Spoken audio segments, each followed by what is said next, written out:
One thing at a time. You know?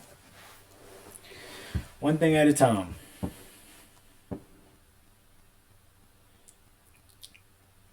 It is interesting, right? The space that we're all in. Israel is bombing and shooting and starving a group of people. I just don't understand why we can't say nothing. I don't understand why we have to let these kids die. I don't understand why we have to let Israel run around indiscriminately doing what the hell it is that they want to do. It is maddening to know that you can't even do nothing about it. It really, really sucks. Like, no lie, sometimes I do look at my kid and I'm like, he's so lucky that he doesn't have to deal with that. I'm so grateful that my son doesn't have to live that kind of life. It's sad. But we use our voice. We use our voice for speaking for those people who literally can't say nothing for themselves, who don't get to have a computer and a microphone and some lights to try to bring together a community of people and influence as many people in the right direction towards humanity. Okay? Center of who we all are. With that said, we're going to get into a couple of videos on how and why people don't want a ceasefire. Honestly, I don't even remember putting these videos together. I got so many videos to do. I show you. I don't have any clue. You know, one time for my man Case Study QB, he be having the gems. So, Israel's having a problem with apparently not wanting to stop bombing people to get hostages back.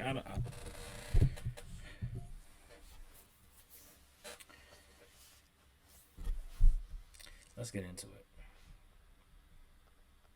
it. Hostage negotiations are underway in the Middle East. President Biden was asked about those discussions and a potential for a ceasefire in Gaza, and here's what he said. Can you give us a sense of when you think that ceasefire will start, sir? Well, I hope by the beginning of the weekend. I mean, the end of the weekend. At least my national security advisor tells me that we're close. We're close. It's not done yet. And my hope is by next Monday, we'll have a ceasefire. Now, Israel is downplaying a deal with an official there saying they were surprised that Biden suggested it could happen that soon. But there is mounting international pressure to get an agreement. The Hamas-controlled Gaza Health Ministry saying the death toll in Gaza has nearly hit 30,000, while 100 hostages captured on October 7th are still believed to be alive, held in Gaza by Hamas and other militant groups. Here with us now is Mark Esper. He was defense secretary. I gotta keep it a buck. If those hostages are still in there, and that's a big if.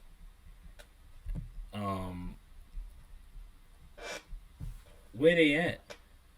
I think there's something like 2 million people that are like squished together. You know what I'm saying? In this one little strip of space. How you gonna find these people? Like, nothing about what Israel's doing is making any sense to me. Under President Trump, he now serves on the board or as a strategic advisor for a number of aerospace and defense-related companies.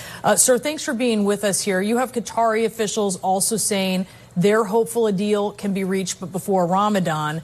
Hamas downplaying optimism that we hear coming from Biden, saying that Israel and the U.S. are using it as a negotiating tactic. What is your read on a potential ceasefire? Yeah, well, good afternoon, Brianna. Good to be with you. Yes, what's interesting is both Israeli officials and Hamas have said that they didn't know what President Biden was talking about. And in fact, the Israeli official was particularly surprised that he used the word ceasefire as well, because Of course, they don't want a ceasefire. They're looking for words like temporary ceasefire or a pause in fighting. So there are two concerns there. Look, on one hand, maybe it is close and nobody wants to talk about it because it is so close. A cynic might say that President Biden said that because we're on the eve last night of the Michigan primary, where words like that would resonate well with Arab Americans and Muslim Americans. But we'll see. I mean, it does sound like they've narrowed many of the issues. It looks like the swap may be 40 Israeli prisoners, which would be the elderly, women, and the sick, in exchange for 400 Palestinian prisoners.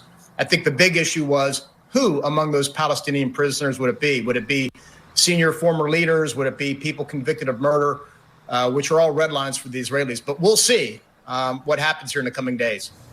So, I mean, And that's if the Israelis don't kill one or two of them on their way to freeing them back to Palestine. And to be honest with you, hopefully they're going to the West Bank.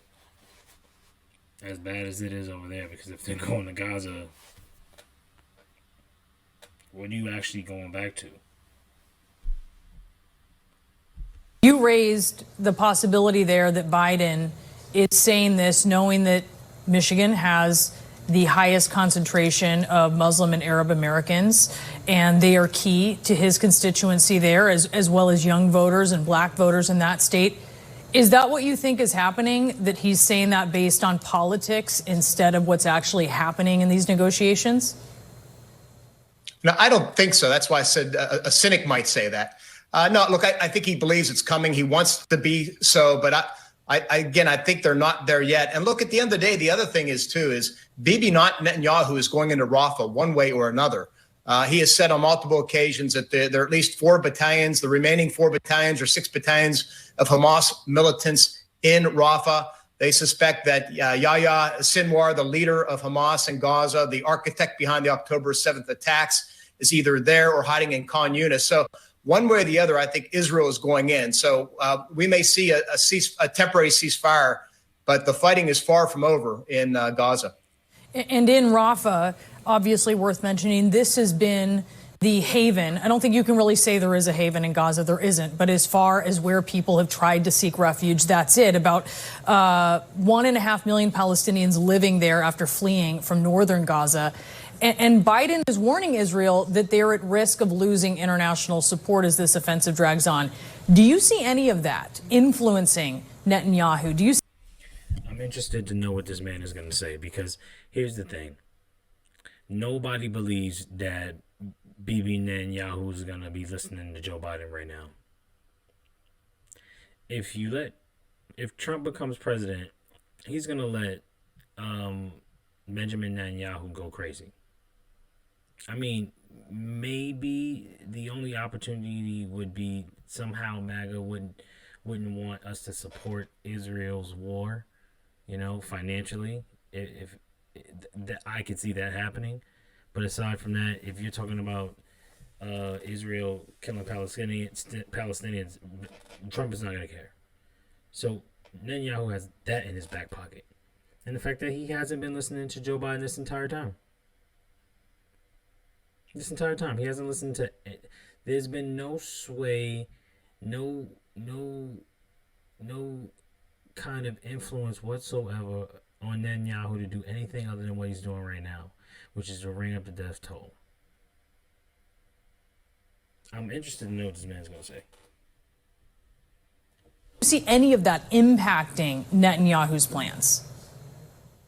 Well, first of all, they have lost a lot of international support already, but for arguably a few countries, most notably the United States. America, and as you point out, Breon, it's 1.4 million or so refugees crammed into a city that prior to the war housed about 100,000, 150,000 people. So it's extremely dense and packed. And I think President Biden laid out a good condition that there has to be a credible plan to avoid unnecessary civilian damage, killing, etc. And I think Bibi Netanyahu has been influenced by that. He says that the military has presented a plan to push them either further south or back around into southern parts of southern Gaza, but not Rafah.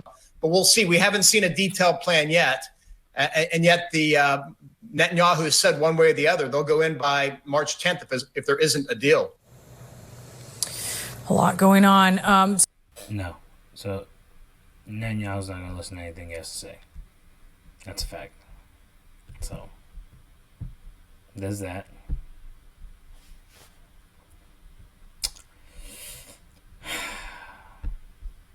Then there's this. In Michigan, a vocal group of voters is vowing to protest the U.S. stance on Israel with their ballots. While the Associated Press describes a cloud of apathy on the state, turnout is expected to be low. You couldn't get a sharper contrast than the furious opposition to President Biden's stance on Israel. That is energized. Michigan has the nation's largest Arab and Muslim population. Then this.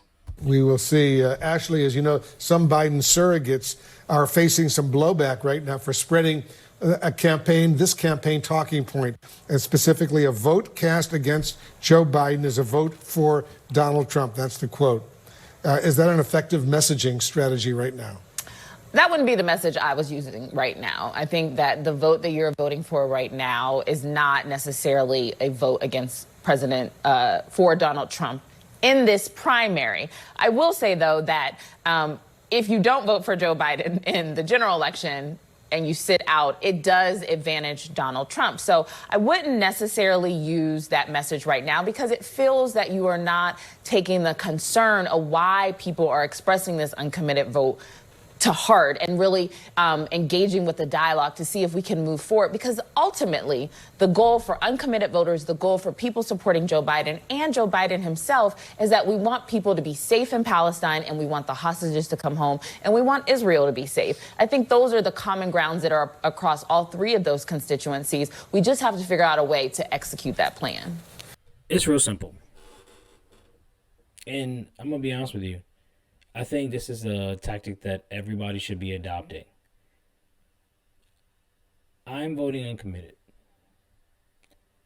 And this is not with the potential to do anything other than to stay my black ass home. Right? Now, I know what I'm doing. But I absolutely support and I'm 100% behind the uncommitted movement. If any single person wants to withdraw their vote, at this point, I 100% support you. You do what you got to do, boo-boo. I personally think people are absolutely insane. And if we give them enough power, they will go ape crap crazy and abuse it. I believe that's potentially the incoming administration, which really, really sucks. So I'm telling you, I'm fighting my hardest for Cornel West. I gotta be honest with you, man. Joe Biden has to just embrace the change that is this new movement in this part in this country. I am old enough to have seen people wait a damn near a lifetime, generations to get something like Roe v. Wade passed. I thought that was something that was never going to happen. But these people have shown us that they're willing to play the long game. And people in that country are suffering because America, who has the power to make a difference, to change the course in the direction of the people who are still alive, the lives of the people who are still alive in Palestine, we can change the course of their lives if we get behind and support them and take a firm stance against Israel committing a genocide against Palestinian people. I know we can figure that out. I know we can pull that off. I just don't understand why he doesn't have the minerals to do it. Maybe he really genuinely does believe that Israel's right. Which is completely horrifying and sad. So, one more time, it's on the podcast. It's your boy, DJ Planet. Be back on another one.